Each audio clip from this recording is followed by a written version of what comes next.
আমরা এই অধ্যায়ে যেটা পড়বো সেটা হলো গায়রুল্লাহর উদ্দেশ্যে জবাই করা। এখন জবাই মানে কি?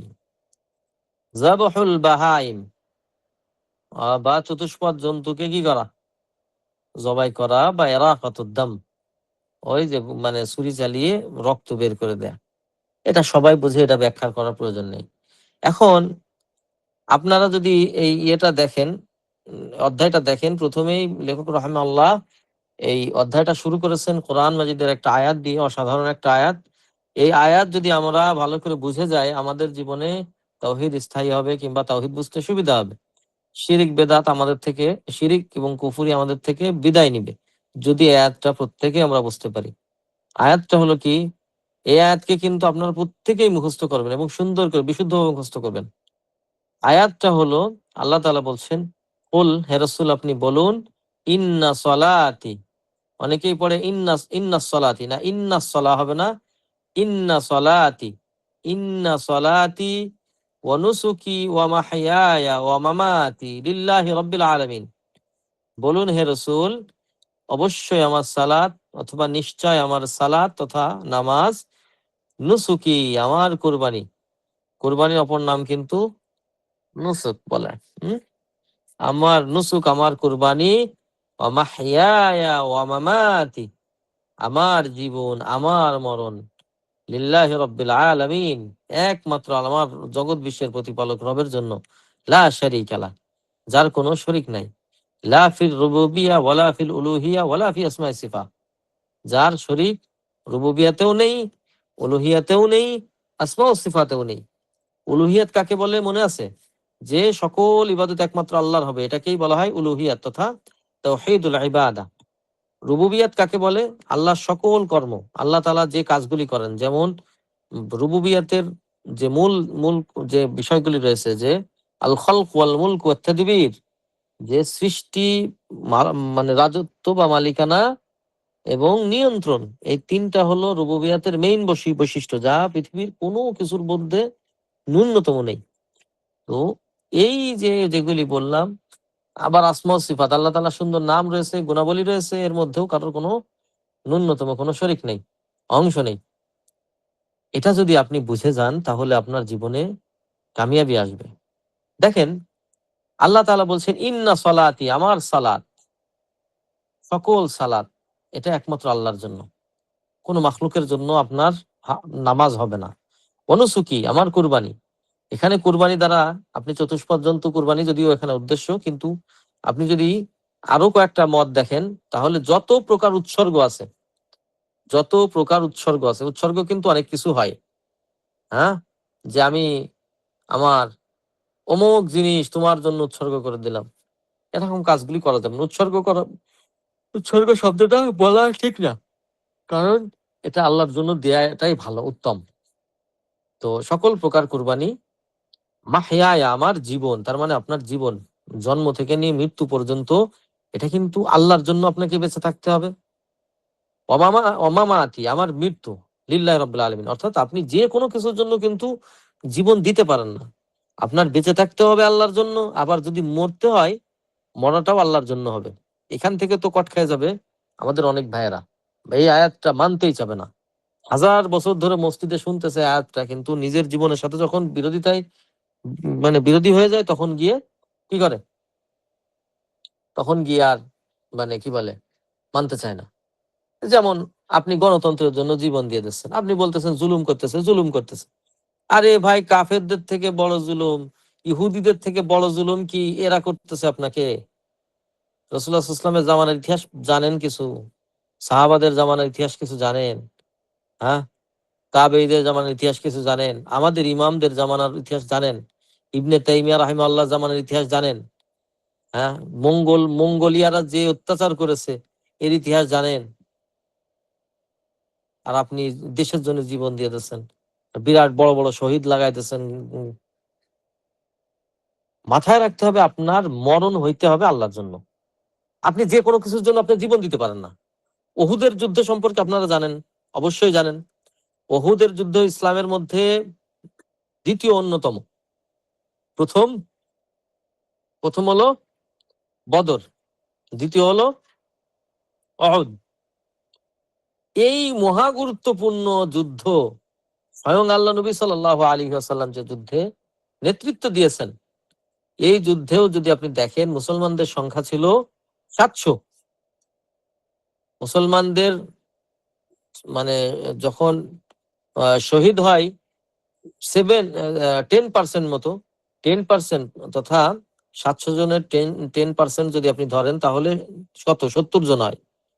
মাত্র 70 জন মানে শাহাদাত বরণ করতে পারেনি। আল্লাহ নবী সাল্লাল্লাহু আলাইহি ওয়াসাল্লাম উহুদের মতো মহা গুরুত্বপূর্ণ যুদ্ধকে স্টপ করাই দিয়েছেন। কারণ মানুষের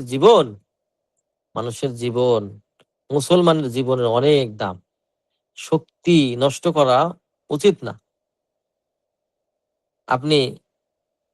আমি নাম ধরে বলি, সাঈদী রাহিমাহুল্লাহ, আল্লাহ তাকে জান্নাত দিক, আমরা দোয়া করি, মনে প্রাণে দোয়া করি। তার মাধ্যমে আল্লাহ সুবহানাহু ওয়া তাআলা অনেক খেদমত নিয়েছেন।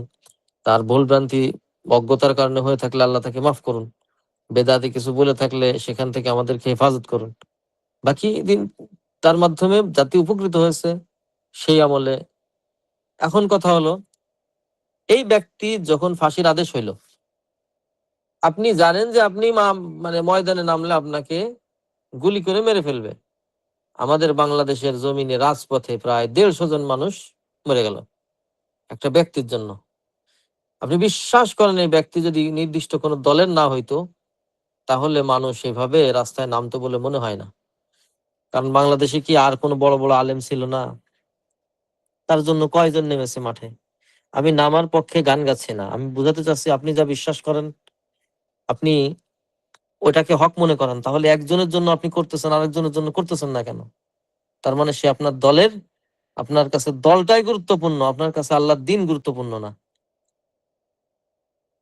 জন্য প্রিয় ভাই, আমরা যেটা বোঝাতে চাচ্ছি যে আপনি উহুদের মতো মহা গুরুত্বপূর্ণ যুদ্ধ, সেখানে মাত্র 70 জন সাহাবা শাহাদাত বরণ করতে পারেনি। আল্লাহ নবী সাল্লাল্লাহু আলাইহি ওয়াসাল্লাম জিহাদ স্টপ করিয়ে দিয়েছেন। আর আপনার জীবনের কি আপনার জীবনের কি কোনো দাম নেই? অবশ্যই দাম আছে। প্রত্যেকটা মুসলিমের জীবনের দাম আছে আল্লাহর কাছে।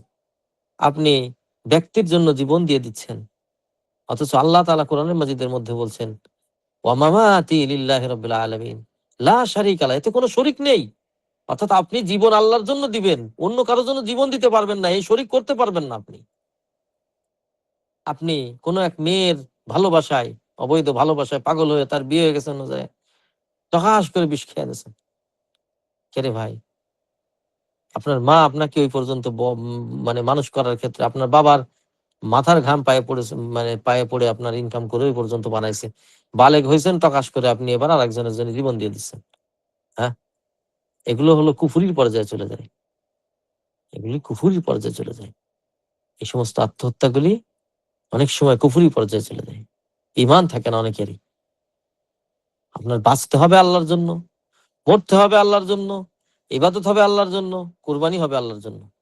এটা হলো, এই আয়াতকে আমি মূল নীতি মনে করি, তাওহীদের মূল নীতি মনে করি। আপনি যদি এটা বুঝে যেতে পারেন তাহলে আপনার জীবন কামিয়াব হয়ে যাবে ইনশাআল্লাহ।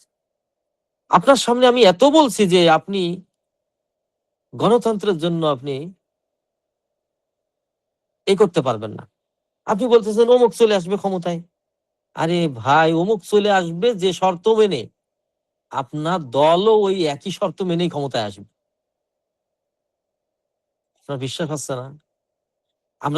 আমরা অবশ্যই চাই যে সেকুলারদের তুলনায় মুসলিমরা যারা কমসে কম 5 ওয়াক্ত নামাজ পড়ে, যারা আল্লাহর দ্বীন মানার চেষ্টা করে, তারা আসুক। আমরা মনে প্রাণে চাই। কিন্তু আপনি আপনি আপনার ওই কর্মযজ্ঞকে আপনি ইসলামের লেভেল লাগাবেন কেন? হ্যাঁ, ইসলামী মদ হয়, ইসলামিক পতিতালয় হয়, হ্যাঁ, ইসলামিক সিগারেট হয়। আপনি এটা কুফরি তন্ত্রকে আপনি ইসলামিক, হ্যাঁ, আপনি ভিন্ন নামে রাজনীতি করেন, রাজনীতি ছাড়তে পারতেছেন না, আপনার বুঝে আসতেছেন না, আল্লাহর দ্বীন বুঝতে পারতেছেন না, কিংবা আপনি চিন্তা করতেছেন কমসে কম মানে দেশের মানুষ কমসে কম ইনসাফ পাক, মানুষ কমসে কম দুর্নীতি মুক্ত হোক। আপনি এটা চাচ্ছেন, ভালো, এটা ভালো, চাওয়া ভালো। কিন্তু আপনি যে সিস্টেমে আগাতে চাচ্ছেন ওই সিস্টেমে কেন আপনি ইসলাম লাগাবেন সামনে? আপনি এমনি ভালো ভালো কাজ করে যান না, মানুষ আপনাকে ভোট দেবে। কিন্তু আপনি ইসলামিক লেভেল নিয়ে আপনি ধোকা দেবেন কেন জাতিকে? এতে তো সেকুলাররা ক্ষমতায় গিয়ে যতদূর না ক্ষতি হবে, দ্বীনের দিক দিয়ে আপনি যখন এই বেদাতকে নিয়ে সামনে আগাবেন তখন বেশি ক্ষতি হবে। কারণ সেকুলারিজমকে মানুষ কুফুরি হিসাবেই জানে। সাধারণ মানুষগুলি সেকুলারকে বা কুফুরি জিনিসকে কুফুরি হিসেবেই জানে, অনেকেই জানে আলহামদুলিল্লাহ। কিন্তু বেদাতি জিনিসকে মানুষ ইসলাম হিসাবে জানে, বেদাতিকে কিন্তু জায়েজ হিসাবে, বৈধ হিসাবেই জানে। কারণ এই জ্ঞানগুলি জাতির নেই। আপনি এই ধোঁকাটা দিয়েন না। আপনি ভিন্ন নামে আসেন, ভিন্ন ভাবে আসেন, জাতি আপনার ভোট দিয়ে আপনার ক্ষমতায় দিক। সেকুলারদের তুলনায় আপনি ভালো, নামাজ রোজা করেন, ভালো আলহামদুলিল্লাহ। কিন্তু আপনি যখন ইসলামের নাম নিয়ে আসতেছেন তখন জাতি কি? জাতি মনে করতেছে এটাই ইসলাম, অর্থাৎ একটা কুফুরি তন্ত্রের সহযোগী জিনিসটাকে ইসলাম মনে করতেছে। এই কাজগুলি করা যাবে না। এই জন্য আপনার জীবন, এই জন্য আপনি পাগল হয়ে যাচ্ছেন। আমি আজকে এক জায়গায় গিয়েছিলাম, পেশাটার জন্য মায়া হয়, কারণ তার শত শত কোটি কোটি টাকা, মাশাআল্লাহ, তিনি আল্লাহর দ্বীনের জন্য দিন মনে করে এই কাজটা করতেছেন। তিনি বলতেছেন আমার যশ খ্যাতি দরকার নেই, তাকে আমি ব্যক্তিগতভাবে চিনি, তিনি আসলে একটা ভালো মানুষ, কিন্তু আল্লাহর দ্বীন তার কাছে ক্লিয়ার না। তিনি কোন একটা দলকে মনে করতেছেন যে এটা এটা ইসলামিক, এটা ভালো, এটাকে আমি ডাইরেক্ট, তিনি আমাকে বলতেছেন যে এটাকে আমি ইবাদত মনে করি। ভাই, এটা ইবাদত হয় না কখনো। আপনি খারাপ জিনিসকে, অবৈধ জিনিসকে অবৈধ মনে করে করলে আপনার ঈমান যাবে না। কিন্তু অবৈধ জিনিসকে যখন আপনি ইবাদত মনে করবেন বা বৈধ মনে করবেন, তখন কিন্তু আপনার ঈমান নিয়ে টানাটানি বেঁধে যাবে। এখন ইতিপূর্বেও আমি তাকে বোঝানোর চেষ্টা করেছি, কিন্তু আসলে আ একাডেমিক জ্ঞান না থাকলে আমরা আসলে কট খেয়ে যাই, আসলে এটা ধোঁকা খেয়ে যায়। এটা পরিবেশ পরিস্থিতি আমাদেরকে এইভাবেই উম ব্যর্থ করে ফেলে আরকি। যাই হোক, আমি যেটা আপনাদেরকে বোঝাতে চাচ্ছি সেটা হলো আপনার সলাত তথা আপনার আ আ নামাজ, আপনার কুরবানি, আপনার পুরো জীবন এমন কোনো কাজে ব্যয় যেন না হয় যেই কাজটা হলো দ্বীন বিরোধী কাজ। যেটা হলো আপনার আব্রাহাম লিঙ্কনের দেখানো কাজ বা কার্ল মার্কস, লেনিন এদের দেখানো পথ। ওই পদ্ধতিতে, ওই পথে কখনো ইসলাম আসে না। তাই যদি আসতো তাহলে আল্লাহর নবী সাল্লাল্লাহু আলাইহি ওয়াসাল্লাম কাফেরদের বানানো কোনো পদ্ধতির মাধ্যমেই ইসলামকে বিজয়ী করতেন না। মানে ইসলামকে বিজয়ী করতেন। অথচ তিনি সেই পথে না হেঁটে তিনি তার প্রিয় মাতৃভূমি পর্যন্ত ছেড়ে গিয়েছিলেন। তার হিজরতের ঘটনা বলে আপনি কাঁদেন। আর আপনার সামনে যখন বলা হয় আপনি হিজরত করেন না, তখন গিয়ে বলেন, "হ্যাঁ, আমার দেশ থেকে আমার উচ্ছেদ করে দিচ্ছে ইহুদিরা। আর আপনি আমারে এই বলতেছেন আপনি ইহুদিদের দালাল।" আরে ভাই, তাহলে রাসূলুল্লাহ সাল্লাল্লাহু আলাইহি ওয়াসাল্লামের হিজরতের পক্ষে আপনি কথা বলেন কোন হিসেবে? হ্যাঁ? আল্লাহ নবী সাল্লাল্লাহু আলাইহি ওয়াসাল্লাম তো আরো মানে বাইতুল্লাহ, তথা যেটা সরাসরি ইব্রাহিম আলাইহিস সালাতু ওয়াস-সালামের, যেটা সরাসরি মুহাম্মদ সাল্লাল্লাহু আলাইহি ওয়াসাল্লামের, সেই বাইতুল্লাহ ছেড়ে চলে গিয়েছেন। আর আপনি যদি বলেন বাইতুল মাকদিস, বাইতুল মাকদিসের ঐতিহাসিক ভিত যদি দেখেন তাহলে আপনি দেখতে পাবেন এটা হলো বনী ইসরাইলের।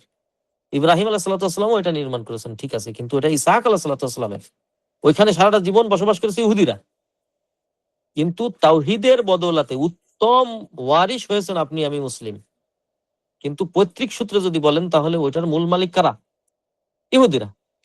আর আপনি হলো পরবর্তীতে ওমর রাদিয়াল্লাহু তাআলার শাসনামলে কিংবা তারও পরে গিয়ে আপনি ওইখানে বসতি স্থাপন করেছেন। আপনি ওই মায়া ছাড়তে পারতেছেন না। অথচ আল্লাহ নবী সাল্লাল্লাহু আলাইহি ওয়াসাল্লামের একেবারে পৈতৃক সূত্রে শুধু নয়, দ্বীনি সূত্রেও তিনি বাইতুল্লাহর মালিক। অথচ তিনি বাইতুল্লাহর দিকে বারবার পেছনে ফিরে তাকাইছেন আর কেঁদেছেন আর মদিনার পথে হেঁটেছেন শুধুমাত্র আল্লাহর দ্বীনের জন্য। আর আপনি বসে বসে মার খেয়ে দুনিয়া উজাড় হয়ে যাচ্ছে।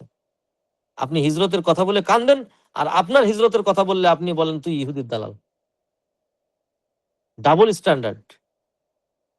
আপনাকে বুঝতে হবে আপনার জীবন আল্লাহর জন্য। আপনার নিজের বুঝ অনুযায়ী আপনি চলতে পারবেন না। আপনি যখনই মুসলিম তার মানে কি?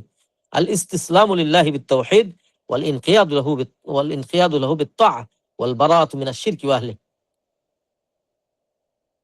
একনিষ্ঠ, ন্যায়নিষ্ঠ, একনিষ্ঠ হয়ে আপনার আত্মসমর্পণ করতে হবে আল্লাহর কাছে। এটাই হলো ইসলাম। শিরক, কুফর এবং বেদাত এ জাতীয় কর্মকাণ্ড থেকে আপনাকে দূরে থাকতে হবে। এটার নাম হলো ইসলাম। ইসলাম মানে শান্তি, শান্তি খোঁজে বলো মানুষ? শান্তি তো তখন যখন আপনি মুসলিম মুমিন অবস্থায় কবরে যাবেন, তারপরে না আপনার শান্তি শুরু হবে। কিন্তু তার আগ পর্যন্ত আপনার আত্মসমর্পণ, আপনার নিজের কোনো ইচ্ছা চলবে না, আল্লাহর ইচ্ছার সামনে, আল্লাহর দিনের সামনে আপনার কোনো ইচ্ছা চলবে না, যদি সেটা দিন বিরোধী হয়ে যায়।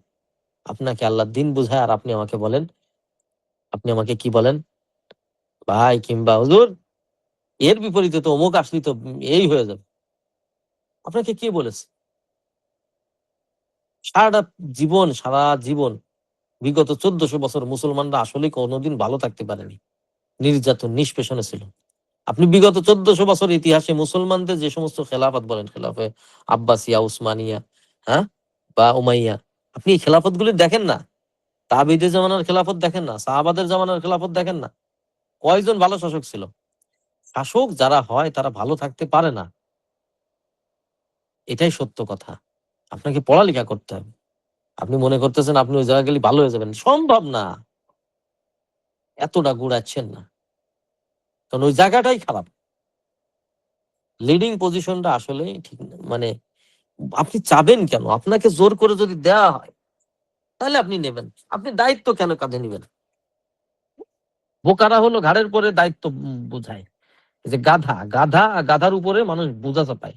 ও বোঝে না বলে। আর যে বোঝে ও গাড়িতে ফেলায় দেয়। ছাগলের পিঠি আপনি চড়তে যান তো, দেখেন তো আপনারে চড়তে দেয় কিনা? আপনার ফেলায় দেবে কিংবা আপনার চড়তে দেবে না, দৌড় মারবে। আর গাধার পরে সেদিন একটা ভিডিও দেখলাম, মাশাআল্লাহ, ছোট একটা গাধা, আল্লাহ সুবহানাহু ওয়া তাআলা, আমি আশ্চর্য হয়ে গেছি। গাধার উপর আরেক গাধা বইছে। তার মানে মিশরের একটা ভিডিও দেখলাম। মানে ছোট্ট একটা গাধা, আমাদের মনে হয় বাছুরির সাইজ হবে, 1.5-2 বছরের বাছুরির সাইজ হবে। এর উপর বিশাল এক বোঝা চাপাইছে। তার উপরে মিশরীরা তো মাশাআল্লাহ মোটা-গোটাই হয়। তার উপরে ওইটা বইসে এবার দেখি চড়ে যাচ্ছে সামনে। আমি চিন্তা করতেছি যে আসলে গাধারে আল্লাহ বোঝা বহন করার জন্যই বানাইছে।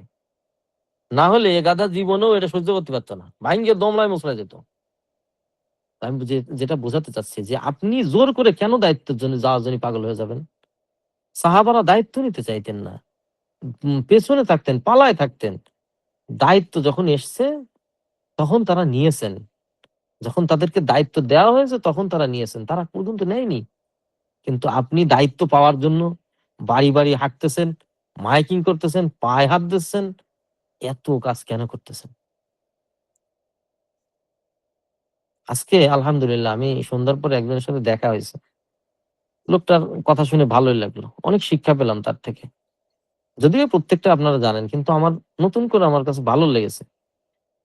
আমার অফিসে আসছিলেন, আসার পরে গল্পগুজব করতেছি তার সাথে। তো উনি বলতেছেন যে, "আমি অমুকের সাথে সেনাবাহিনীতে চাকরি করতাম। তো আমি চাকরি ছেড়ে দিয়েছি।" আমি বললাম, "কেন আঙ্কেল আপনি চাকরি ছেড়ে দিলেন কেন?" তো বলতেছে যে, "আমার মা অসুস্থ, তো আমি ছুটি চাইলাম। ও অনেক অসুস্থ ছিল। আমি ছুটি চাইলাম, দিল না। আর আমারই কলিগ, তার বউ অসুস্থ, তারে তো ছুটি শুধু দিছে না, বরং তার মালটা নিয়ে নেওয়ার জন্য আরেকজন লোক দিয়ে দিছে যে, তার লাগেজটা একটু টেনে দাও।" ওই দেখে আমি চাকরি ছেড়ে দিয়ে চলে আইছি। আলহামদুলিল্লাহ আল্লাহ আমারে এখন ভালো রেখেছে। উনি কিন্তু আ একটা প্রতিষ্ঠানের হারেস তথা আপনার চকি দেয়। চকি দেওয়া তো বুঝেন, দারোয়ান বলা যেতে পারে। সে বলতেছে, "আলহামদুলিল্লাহ আমার অর্থ সম্পদ কোনো কিছু নেই। আল্লাহ আমাকে যেমনভাবে রেখেছে আলহামদুলিল্লাহ, মরে যাওয়ার সাথেই আমি আশা করি আমার কোনো মানে এত সম্পদের হিসাব নেবে না। কারণ আমার কোনো সম্পদ নেই। আলহামদুলিল্লাহ আমি খুব শান্তিতে আছি।" এই যে তার কি সুন্দর বুঝ! যে তার মানে তার মানে সে আল্লাহর কাছে মানে হিসাব দেয়া থেকে, অনেক কিছু থেকে সে আলহামদুলিল্লাহ মুক্ত। কেন মুক্ত? কারণ তার যাকাত দিতে হবে। তো যাকাত দেওয়ার মতো কোনো পয়সাই তো তার নেই। কেমনে যাকাত দেবে? হজে কোনদিন যেতে পারবে না। কারণ তার সেই তৌফিক হয়নি। সে মিসকিন। তারপরে আ এই ধরনের আর্থিক যে সমস্ত বিষয় আছে, দেয়া লাগবে না। কেন দেয়া লাগবে না? কারণ সে তো তার ওটার ওটার তা তো তার অধিকার আসেনি। এই যে তার বুঝ, এই বুঝগুলি যদি আমাদের হইতো তাহলে আমরা কতই না ভালো হতাম। আমাদের ওই দায়িত্বের জন্য কাঁদা লাগতো না। আপনি আমি আপনি চিন্তা করে দেখেন, যেইভাবে বাংলাদেশগুলিতে মানে ভোটের জন্য যেভাবে মানে ইয়ে করা হচ্ছে, মানে বাড়ি গিয়ে চাওয়া হচ্ছে। এইভাবে যদি ৫ টা বছর বাংলাদেশে তাওহীদের দাওয়াত মানুষ দিত, বাংলাদেশের মানুষ তাওহীদবাদী হয়ে যেত ভাই। কারণ বাংলাদেশের মানুষ আর যাই হোক, একটু আবেগী আছে, এদেরকে যদি একটু সুন্দর করে আপনি বুঝাতে পারেন, কোরআন হাদিস দিয়ে বুঝাতে পারেন, ঘাড় তেড়া বাঁধে, অন্যরা বুঝবে, মানবে ইনশাআল্লাহ। আপনারা মেনেছেন না, আমি মেনেছি না, ইনশাআল্লাহ মানবে। কিন্তু এভাবে তো মানুষের দরজায় আমরা যেতে পারি না। যেটা আমরা বোঝাতে চাচ্ছি, বলতে চাচ্ছি সেটা হলো, আপনার জীবন, আপনার মরণ, আপনার কুরবানি সবকিছু আপনার রবের জন্য। সুতরাং অপব্যাখ্যা করে গোঁজামিল দেওয়ার কোনো সুযোগ নাই। আল্লাহর দিন ক্লিয়ার, আল্লাহর দিন স্পষ্ট। তো যেটা বলা হচ্ছে জবাই, গায়রুল্লাহর নামে জবাই, এই প্রসঙ্গে। এখন গায়রুল্লাহর নামে জবাই বা গায়রুল্লাহর জন্য জবাই। আর যাবহু লিগাইরিল্লাহ, লাম মানে লি, মানে লিত্তাআলিল, জন্যের অর্থ বোঝায় যে গায়রুল্লাহর জন্য জবাই বা গায়রুল্লাহর উদ্দেশ্যে জবাই।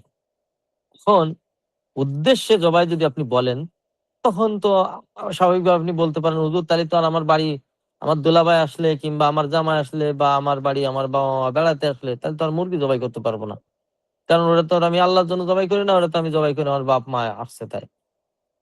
একমাত্র কুরবানির সময় ছাড়া তো এ তো কাহিনী ভিন্ন রকম হয়ে যাচ্ছে। এর উত্তর কি দেবেন? এর উত্তর আমরা এভাবে বলবো যে জবাই কয়েক প্রকার। তার মধ্যে ১ নাম্বার জবাই হলো যেটা উৎসর্গ, টার্গেটই হলো উৎসর্গ, যে আমি এটা উৎসর্গ করছি, তাহলে এটা কিন্তু সরাসরি ইবাদত। সুতরাং ইবাদত যখন আল্লাহ ব্যতীত অন্য কারোর জন্য হবে তাহলে শিরক। আর দ্বিতীয় আরেক প্রকার জবাই হলো যেটা হলো আদি, উমুর আল আদা, যে স্বাভাবিক দুনিয়াবী জীবনে বেঁচে থাকার জন্য যে সমস্ত, ওই ক্ষেত্রে আপনি কি করতেছেন, আপনি জবাই করতেছেন কিন্তু জবাই শুরুতে আপনি আল্লাহর নাম নিয়ে মানে আল্লাহর নাম উচ্চারণ করে জবাই করতেছেন, যে বিসমিল্লাহি আল্লাহু আকবার। তাহলে কি হয়ে যাচ্ছে, যে আল্লাহর নামে যেহেতু জবাই করতেছেন, ওটা আপনার জন্য খাওয়া বৈধ হয়ে যাচ্ছে। এটা ইবাদতের জন্য এই জবাইটা হয় না, বরং এটা হলো মুবাহ, করলে গুনাহ নেই, আবার না করলেও গুনাহ নেই। আপনি যদি কোনোদিন মুরগি জবাই না করেন গুনাহ হবে না, আবার যদি সারা জীবন প্রতিদিন ১০টা করে মুরগি জবাই করেন তাও সওয়াব হবে না।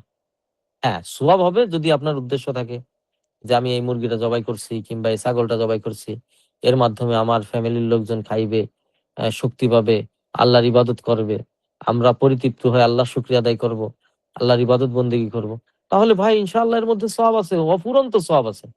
কিন্তু যখন কোনো নিয়ত কোনো কিছু থাকবে না, তখন এটা হয়ে যাবে স্বাভাবিক মুবাহ একটা কাজ, যে করলে সওয়াব নেই, না করলে গুনাহ নেই। স্বাভাবিক একটা কাজ। আর আরেকটা জবাই আছে যেটা গায়রুল্লাহর উদ্দেশ্যে হয়। গায়রুল্লাহর উদ্দেশ্যে হয় কিন্তু আল্লাহর নামে জবাইটা হয়। মানে আল্লাহর নামে আপনি জবাই করতেছেন, যেমন বিসমিল্লাহ আল্লাহু আকবার বলে জবাই করতেছেন, কিন্তু উৎসর্গ হয়ে যাচ্ছে গায়রুল্লাহ। ওই যে যেমন অনেক সময় আছে না আমাদের বাংলাদেশে বিভিন্ন মানুষ মাজারে যে দেয়, আল্লাহর নামে জবাই করতেছে, কিন্তু ওটার ফুল উদ্দেশ্য, ওটার মাধ্যমে নৈকট্য হাসিল করতে চায় কবরওয়ালার। এটা কিন্তু স্পষ্ট শিরক হয়ে যাবে। আপনি বলতে পারেন হুজুর জবাইয়ের সময় তো আল্লাহ আকবার বলেছেন। উদ্দেশ্য কি তার? আমরা আল্লাহু আকবার বলে নামাজ পড়তেছি ঠিক আছে, জামাতে শরিক হয়েছি ঠিক আছে। কিন্তু যদি আমার ওই নামাজ দ্বারা উদ্দেশ্য হয় আশপাশের মানুষ আমাকে ভালো বলবে, আল্লাহও খুশি হলো, মানুষও ভালো বললো, তাহলে এটা রিয়া হবে, শিরকে আসগার হবে। কিন্তু এই দ্বারা যদি উদ্দেশ্য হয় যে আমি এবার অনেকগুলো ভোট পাবো, মানে আল্লাহ উদ্দেশ্যই না, আল্লাহু আকবার বলে নামাজ শুরু করেছে ঠিক আছে, সুবহান রাব্বিয়াল আলা পড়তেছে, সূরা ফাতিহা পড়তেছে, দোয়ায়ে কুনুত পড়তেছে বা দোয়ায়ে মাসুরা পড়তেছে, দুরূদ পড়তেছে, কিন্তু সে কি করলো? উদ্দেশ্যটাকে মাখলুক বানিয়ে নিল, যে মানুষ আমাকে ভালো বলবে, আমাকে ভোট দিবে, আল্লাহর রেজামন্দি নেই। এটা যেমন স্পষ্ট শিরিক, তদ্রূপ আল্লাহর নামে জবাই করতেছে ঠিক আছে, কিন্তু উদ্দেশ্য হয়ে যাচ্ছে কবরওয়ালা কিংবা কোনো ব্যক্তি, তাহলে এটাও কিন্তু, হ্যাঁ মাশাআল্লাহ, হ্যাঁ, এটাও কিন্তু শিরক। আবার একটা মানুষ উদ্দেশ্য আল্লাহর, আল্লাহ উদ্দেশ্য আল্লাহরে খুশি করার জন্য জবাই করতেছে, কিন্তু মাখলুকের নাম মানে ইচ্ছাকৃত গায়রুল্লাহর নাম উল্লেখ করে কি করতেছে, জবাই করতেছে, এটাও কিন্তু শিরক হয়ে যাবে। অর্থাৎ উদ্দেশ্য আল্লাহ যদি হয়, কিন্তু গায়রুল্লাহর নামে যদি জবাই হয়ে যায় ইচ্ছা করে জেনে বুঝে, এটা যেমন শিরিক। আল্লাহর নামে জবাই করতেছেন কিন্তু গায়রুল্লাহ খুশি করা কিংবা গায়রুল্লাহকে মানে উদ্দেশ্য নিচ্ছেন, এটাও শিরিক। আমি মনে হয় বিষয়টা বুঝাতে পেরেছি। তাহলে প্রথমটা হলো কি, আল্লাহকে উদ্দেশ্য, আল্লাহর জন্যই করতেছেন কাজটা, আল্লাহকে খুশি করার জন্য করতেছেন, মানে উৎসর্গ করতেছেন, এটা যেমন তাওহীদ সোয়াব। আবার আপনার বাড়ি মেহমান আসছে, তার জন্য জবাই করতেছেন কিন্তু আল্লাহর নামে জবাই করতেছেন, এটা হলো মুবাহ কাজ।